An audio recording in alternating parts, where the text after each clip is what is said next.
संस्थानम के इस तीसरे आयोजन में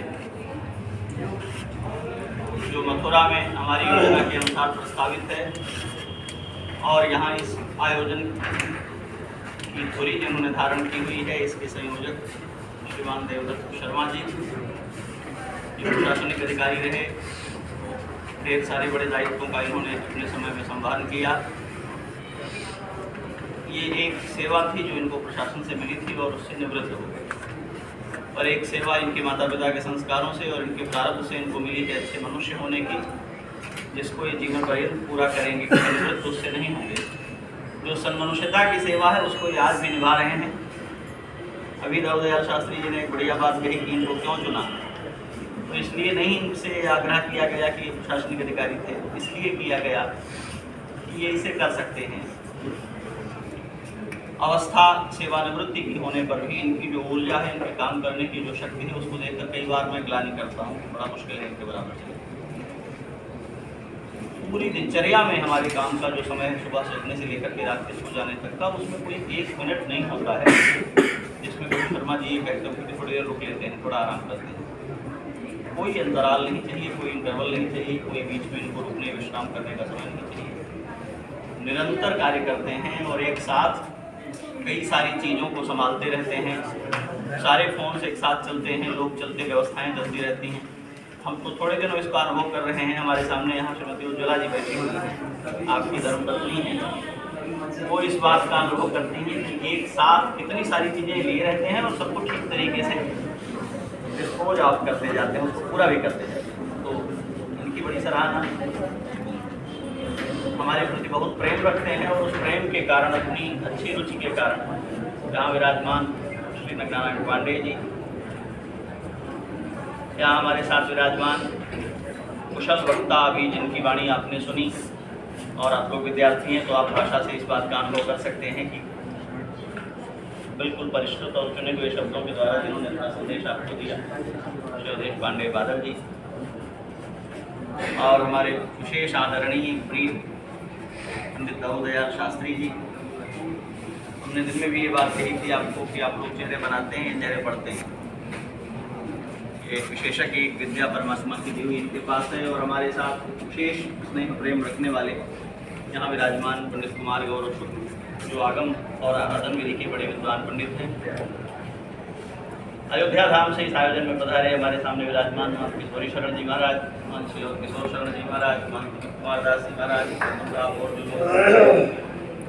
सेवा के संस्थानम के सभी आप सब परिश्रमी निष्ठावान कार्यकर्ता, जो हमने एक परंपरा बना रखी है कि 2 दिनों के सत्र में आरंभ की पूर्व संध्या पर हम एक चित्र प्रदर्शनी का अनौपचारिक उद्घाटन करते हैं और इस तरह अपने कार्यक्रम की एक रिहर्सल करते हैं कि कल से इस तरह हम इसे आगे बढ़ाएंगे। काशी में भी आपने ये देखा था, यहाँ भी अयोध्या में भी हमने ये किया था। अयोध्या में इस काम का सारा श्रेय काशी के बच्चों का था, विशेष रूप से विद्यापीठ की छात्राओं का था। अंकिता और बाकी सबके नाम मुझे याद नहीं है, आप लोगों ने काम किया था। बहुत भीषण बारिश में वहाँ से चीज़ें भर कर ढो करके लाए, पेंटिंग्स लगाई, फिर ले गए। इस बार उस कार्यक्रम को थोड़ा बड़ा आयाम मिला शर्मा जी के प्रयास से, निर्मल जी के प्रयास से। परिधि ने आकर के और अच्छे कलाकारों को इकट्ठा करके 2 दिनों की यहाँ कार्यशाला आयोजित की। दिन में वो संपन्न हुई। अब इस समय उसका समेकित रूप से आप लोगों के चित्रों के साथ यहाँ उद्घाटन होना था। वो कार्यक्रम संपन्न हो रहा है। 2 दिन हमारे पास हैं, हम लोग निरंतर बातें करेंगे और बहुत सारे विषय हैं जिन पर चर्चा करेंगे। आज यहाँ आप लोगों को गर्मी भी लग रही है, बहुत देर भाषण सुनने की मनस्थिति में भी आप लोग नहीं होंगे, यात्राओं से आए हैं, थोड़े स्थिर होने की कोशिश में भी होंगे। पर युवा होने का अर्थ यही है जो थकता नहीं है, रुकता नहीं है। इसीलिए मैं कहता हूँ कि शर्मा जी युवा हैं, क्योंकि अभी ये थकते नहीं हैं, रुकते नहीं। जब थकने रुकने लगेंगे तब देखा जाएगा। तो आप लोग युवा हैं तो कुछ बातें मैं चाहता हूँ आपके ध्यान में रहें। उसी को हम शुभकामना भी मानेंगे, पूरी शुभकामना कि आपका भला हो। वो हमारे गुरुओं ने नहीं सिखाई। उन्होंने कहा कि हमारे एक ऐसे विलक्षण अध्यापक थे, परीक्षा के पहले एक आयोजन हो रहा था और उन्होंने आग्रह किया कि गुरु जी आप हम लोगों को कुछ आशीर्वाद दें। उन्होंने बोलने से मना किया।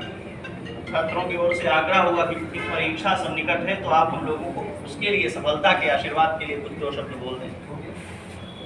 वो आकर के खड़े हुए माइक पर और कहा कि भैया हम वशिष्ठ, वाल्मीकि, व्यास और याज्ञवल्क्य के नहीं हैं, तो हमारे आशीर्वाद में ऐसी कोई क्षमता नहीं है कि तुम्हारी कॉपी में हीरा बढ़ जाएगा और नंबर ज़्यादा मिल जाएंगे।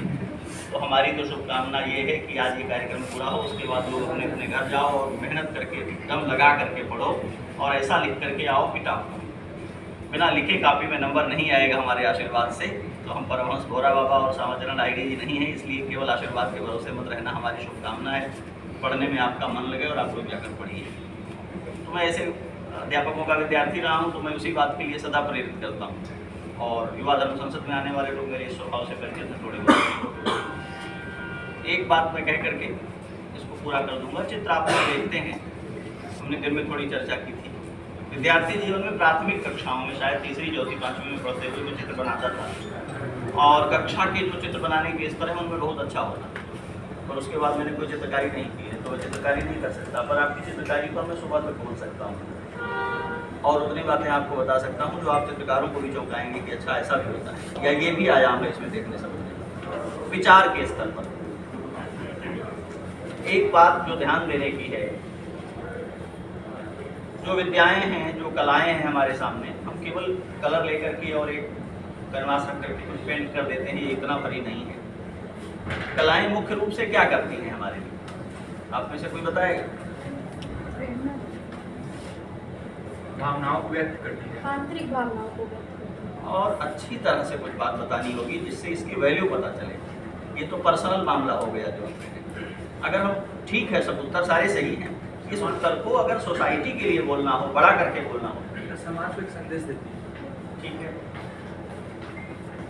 समाज ये इसके दूसरे तमाम माध्यम और बढ़िया तरीके से, जब आप मैं यही करता हूँ, जब आप वहाँ पहुँच जाएंगे जो आपको कहना चाहिए, तब मैं कहूँगा आप ताली बजाइए, अच्छी बात आ गई साहब। अन्य चीज़ों को देखने का हमारा नजरिया होता है। ठीक है, और कुछ? केवल ब्रश से, जो केवल कलर से जो चित्रकार हुआ है वो चित्रकार नहीं है। चित्रकार हुआ है अपनी सोच से चित्रकार हुआ है। और वो सोच क्या है, कला क्या करती है? अगर हम ये कहते हैं कि इस पेंटिंग का मूल्य इतना है, तो आप ये बताइए कि कैनवस कितने का है, रंग कितने का लगा है और आपकी मजदूरी कितनी है, फिर उस पेंटिंग का मूल्य उतना गुना ज़्यादा क्यों है? पूरे जीवन में जो भी हमने सीखा है और जो भी हमने उसको ऑब्जर्व किया है, उन्हीं चीज़ों को एक्सप्रेस करते हैं पूरी पेंटिंग में। हमारी पूरी जीवन की कहानी लिखी होती है। उसका मूल्य इसलिए बढ़ जाता है क्योंकि वो चित्र उसके पूरे जीवन का सीखा हुआ सार है। ठीक है, दोनों बातें सही हैं। और कुछ? मैं एक और बात की ओर आपका ध्यान ले जाना चाहता हूँ। आप में से किसी ने गीता पढ़ी है? हाँ,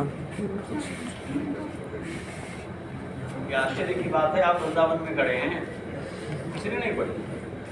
पढ़ा है थोड़ा बहुत, पूरा नहीं। पूरा नहीं। इसके आरंभ में ही पहला जो अध्याय है वो क्या है? नहीं नहीं नहीं, श्लोक नहीं सुनाना है। पहले अध्याय का नाम क्या है? पहला अध्याय जो है उसका कंटेंट क्या है? आप वृंदावन आए हैं, आप मथुरा आए हैं, और इस वृंदावन की मिट्टी में पैदा हुए बालक ने अर्जुन विषाद सुनाई। अर्जुन अर्जुन विषाद, बहुत बढ़िया, इनके लिए ताली बजाइए। ये पहले अध्याय का नाम विषाद योग है, ठीक है।